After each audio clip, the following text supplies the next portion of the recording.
कह रहे हैं कि कभी कभी मेरा मन नाम जप करते समय इधर उधर भटकता है और कभी कभी मुझे नाम जप करते हुए नींद आने लगती है। तो महाराज जी ऐसे हाँ, में क्या करूं? दोनों बातों में सावधानी रखनी है।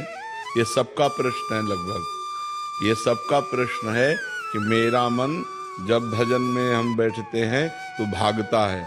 ये अर्जुन जी से लेकर बड़े बड़े साधकों का प्रश्न है। तो जहां जहां मन संसार में जाए वहां वहां से हटा करके हम नाम में लगाएं, या जहां जहां संसार में जाए वहां वहां हम भगवान को देखने की चेष्टा करें। इस वस्तु के रूप में भगवान, इस व्यक्ति के रूप में भगवान, इस स्थान के रूप में भगवान, क्योंकि भगवान के सिवा कोई नहीं है। इससे हमारा मन शांत होने लगेगा। जहां जहां जाए वहां से हटा के नाम में लगाना, या जहां जहां जाए वहां भगवान को देखना। और तीसरी बात, अगर हम कुछ नहीं कर पा रहे हैं तो नाम पर ध्यान दें। हमारे मन से सब कूड़ा करकट निकल रहा है।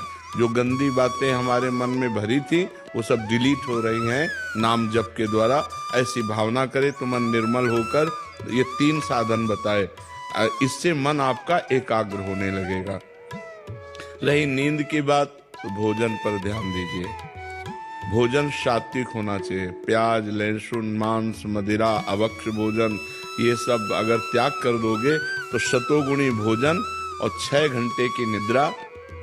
अगर आप जो नींद ले रहे हैं वो 6 घंटे तो होना चाहिए। स्वस्थ शरीर के लिए 6 घंटे आवश्यक है।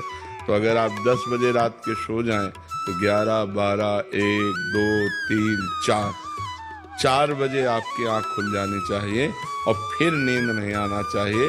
अगर नींद आती तो खड़े होकर भजन करना चाहिए, टहलने में नहीं आनी चाहिए।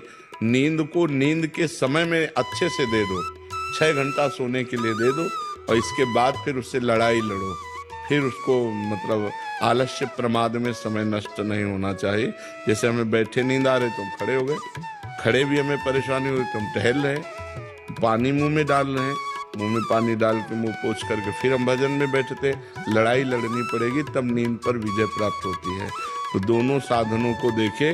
मन जो बार बार भागे तो इन साधनों को, जब नींद आवे तो ऐसे। पर भोजन का सुधार कर ले।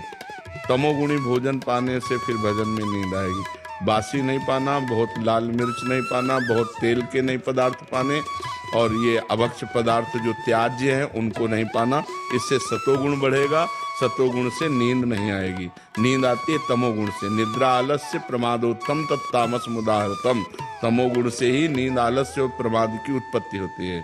वही हमें परेशान करता है। तो सतोगुणी भोजन पावें और थोड़ा भोजन पावें। अब दबा के यहां तक भोजन पाया तो फिर तमोगुण तो हो ही जाएगा। अगर हमारा 8 रोटी से काम चलता है तो हम 5 रोटी में लावें धीरे धीरे। वैसे 24 घंटे में शोध किया गया तो 400 ग्राम अन्न से भरपूर स्वस्थ जीवन चल सकता है। पर अपने देखो, किलो 2 किलो तो एक बार में हो जाता है। सब्जी दाल सब मिला के खान पान। अब पानी चाहिए। जैसे हम 1 किलो अन्न पाए तो हमें 2 किलो पानी चाहिए। उसमें डबल पानी तो हमें चाहिए ना। और फिर वायु के लिए जगह चाहिए। पेट में थे, अब पेट में दबा के अन्न ही भर लिया, फिर पानी तो ऊपर सांस फूल रही है और भजन में मन नहीं लगेगा। प्रमाद स्थिति। अल्पाहार, थोड़ा भोजन पाए, अच्छे से जल जितनी आवश्यकता है 3-4 लीटर 24 घंटे में तो जल चाहिए ही, और वायु के लिए जगह खाली रहनी चाहिए। तो साधक साधना कर सकता है। नहीं तो अब होड़ लगाकर भोजन पाने वाले हैं कि हम तो फिर भजन नहीं होगा। जिसका भोजन नीरस उसका भजन सरस, और जिसका भोजन सरस उसका भजन नीरस।